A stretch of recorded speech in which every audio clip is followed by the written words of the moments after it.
देखिए, समाजवादी पार्टी में पहले भी था। समाजवादी पार्टी मेरा परिवार है। बड़े बड़े नेता बीजेपी में गए हैं, आपने कैसे ये निर्णय ले लिया कि जो है सपा में जाएंगे? तो समाजवादी पार्टी में भी जाने में बहुत बड़ा नेता नहीं हूँ। मैं छोटा आदमी हूँ, साधारण परिवार से हूँ और राजनीतिक परिवार से हूँ। विपक्षी लोग जो है आपको बाहुबली कहते हैं, लेकिन यहाँ की जनता आपको बड़े प्यार से सोनू भैया कहती है। देखिए, बाहुबली अगर अपने लोगों के लिए मैं खड़ा हूँ, खड़ा रहता हूँ दिन रात। जब मैं विधायक था तब भी सेवा करता था, ईमानदारी से करता था। सबका फोन चुनाव बाद बंद हो जाता है, मेरा आज भी वही नंबर है। और बाकी उनका काम है, उनकी मर्जी, चाहे मुकदमे लिखाएं, वो जो चाहे सो करें। बड़ी हैं, उसमें हम कुछ नहीं बोल सकते। पिछले बहुत से ऐसे आपके करीबी, चाहे प्रधान हो, बीडीसी हो, वो ऐसे सामान्य लोग हैं, वो भाजपा में अपनी एंट्री किए हैं। क्या आपसे पूछ कर किए हैं?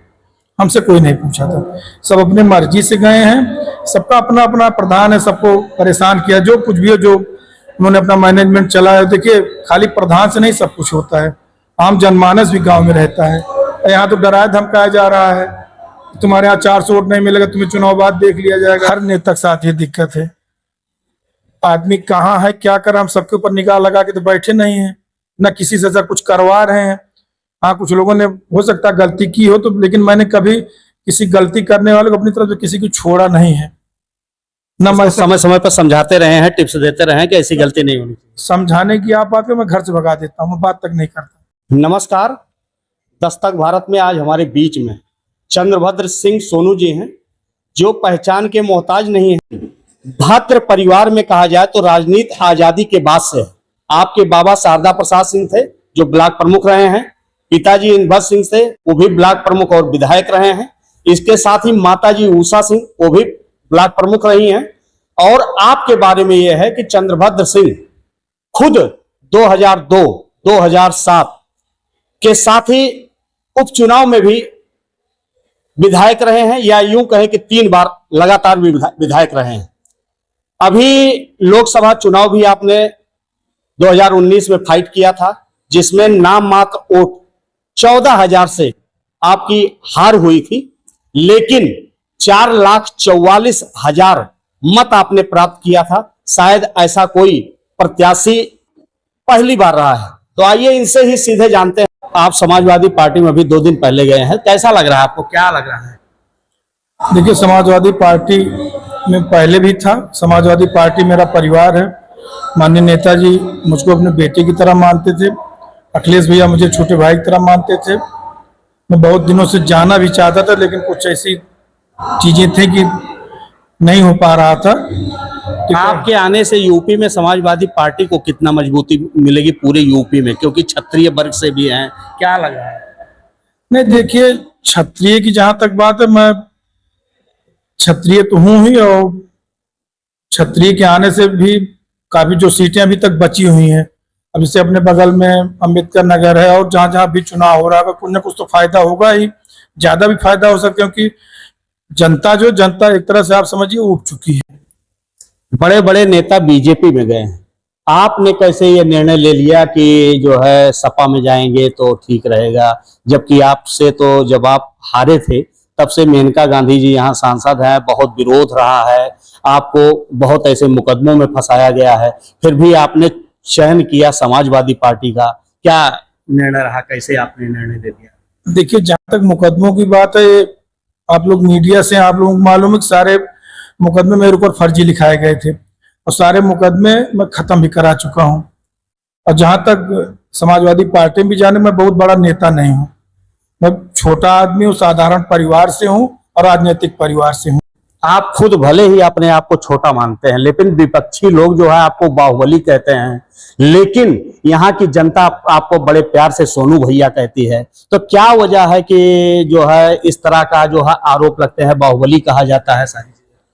देखिए, बाहुबली अगर अपने लोगों के लिए मैं खड़ा हूँ, खड़ा रहता हूँ दिन रात। जब मैं विधायक था तब भी सेवा करता था, ईमानदारी से करता था। सबका फोन चुनाव बाद बंद हो जाता है, मेरा आज भी वही नंबर है, और नंबर मेरा कभी बंद नहीं रहता है। अगर किसी ने 2 बजे रात को फोन किया हो, 4 बजे रात को फोन किया हो, भैया ये मदद चाहिए, हमने मदद की है।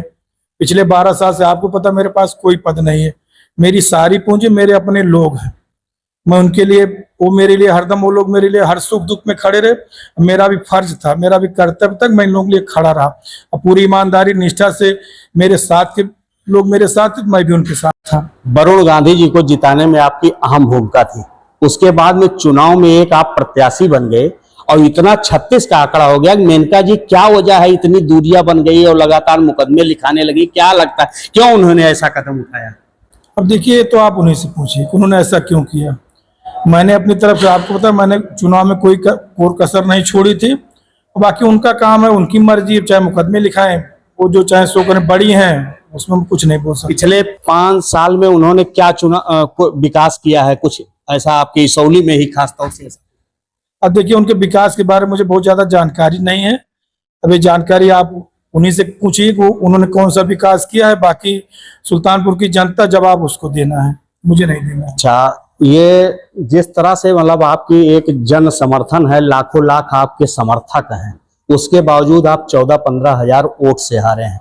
तो क्या इस बार इंडिया गठबंधन को, जो आप 4,44,000 वोट पाए हैं, तो इंडिया गठबंधन को कितना वोट दिलाने के माजदा रखते हैं? देखिए, जहां तक आप वोट की बात करें, देखिए मेरे पिताजी का एक खून पसीने से बनाई हुई कमाई है, उसको मैंने सिरजने में, सहेजने में अपनी तरफ से मैंने कोई कोर कसर नहीं छोड़ी है। 10 साल विधायक था, मेरे ऊपर 2 पैसे का भी कोई मेरे ऊपर चार्ज नहीं, मैंने ये किया, मैंने वो किया। और जहां तक वोट दिलाने की बात है, मुझे 4,44,000 मिला था, कितना सामने वाले को मिलेगा। मेरा काम ईमानदारी से, निष्ठा से वोट दिलवाना, वोट मांगना। मैं जैसे अपने लिए वोट मांगता था, वैसे समाजवादी पार्टी के लिए, इंडिया गठबंधन के लिए वोट मांग रहा हूँ। आप अभी आए भी, घर पे मेरे मीटिंग भी है, जनसंवाद बैठक है। हाँ, जनसंवाद समझिए ना। मैंने एक भी जगह अपनी कहीं गाड़ी भी नहीं भेजी है, लोग अपने साधन संसाधन से खुद आए हैं। बहुत से ऐसे आपके करीबी, चाहे प्रधान हो, बीडीसी हो, वो ऐसे सामान्य लोग हैं, वो भाजपा में अपनी एंट्री किए हैं। क्या आपसे पूछ कर किए हैं? हमसे कोई नहीं पूछा था, सब अपने मर्जी से गए हैं। सबका अपना अपना प्रधान है, सबको परेशान किया। जो कुछ भी हो, जो उन्होंने अपना मैनेजमेंट चलाया। देखिए, खाली प्रधान से नहीं सब कुछ होता है, आम जनमानस भी गांव में रहता है। राम भुआल को जिताने के लिए आपकी क्या प्लानिंग है, क्या बना रहे हैं योजना? ऐसी क्या प्लानिंग, वोट मांग रहा हूँ। राजनीति में आदमी वोट मांगता है और क्या करता है। हमने ना कभी आज तक अपने पास से, आपको भी पता है, 3-3 बार विधायक एक पैसा मैंने किसी को नहीं बांटा। चुनाव प्रचार में चाहे जो खर्च हो, लेकिन मैंने पैसे की राजनीति कभी नहीं की। ना कभी किसी को डराया धमकाया। यहाँ तो डराया धमकाया जा रहा है, तुम्हारे यहाँ 400 वोट नहीं मिलेगा, तुम्हें चुनाव बाद देख लिया जाएगा, ये नहीं होगा तो देख। अरे, मांगने से तो आदमी देने को तैयार नहीं है, धमकाने से कौन? भाई, अब तक पुलिस था, प्रशासन था, शासन प्रशासन आपका था, तो आप उनसे पूछे ना, आप लोगों ने किया क्या?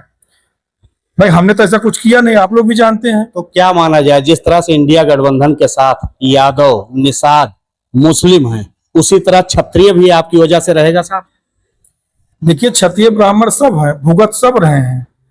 सबको देखिए, चाहे क्षत्रिय हो, ब्राह्मण हो, जितने भी कास्ट, चाहे कुर्मी हो, यादव हो, मुस्लिम हो, देखिए सबको खाना चाहिए, सबको रोजगार चाहिए, सबको रोजी रोटी समस्या है।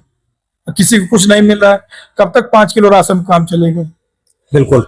लोग कहते हैं कि सोनू और मोनू भैया बहुत अच्छे हैं, लेकिन कुछ दबी जुबान से पब्लिक ये भी कहते हैं कि उनके साथ रहने वाले कुछ ऐसा कभी कभी बीच में तांडव करते हैं, विवाद करते हैं, जिसके चलते कहीं न कहीं से हार का कारण आपका बन जाता है। देखिए, वो चाहे हर नेता के साथ ये दिक्कत है। आदमी कहाँ है, क्या कर, हम सबके ऊपर निगाह लगा के तो बैठे नहीं है, ना किसी से ऐसा कुछ करवा रहे हैं। हाँ, कुछ लोगों ने हो सकता है गलती की हो तो, लेकिन मैंने कभी किसी गलती करने वाले को अपनी तरफ से किसी को छोड़ा नहीं है। ना मैं समय समय पर समझाते रहे हैं, टिप्स देते रहे हैं कि ऐसी गलती नहीं होनी चाहिए। समझाने की आप बात करें, मैं घर से भगा देता हूँ, मैं बात तक नहीं करता। ना मैं ऐसा न करता था, न करता हूँ, न करने दूंगा। तो ये थे हमारे बीच में पूर्वांचल की राजनीति में अहम पकड़ रखने वाले चंद्रभद्र सिंह सोनू जी, जिन्होंने बेबाकी से हमारे सवालों का जवाब दिया। फिर किसी विशेष खबर के साथ मिलते हैं। बने रहिए दस्तक भारत के साथ। धन्यवाद।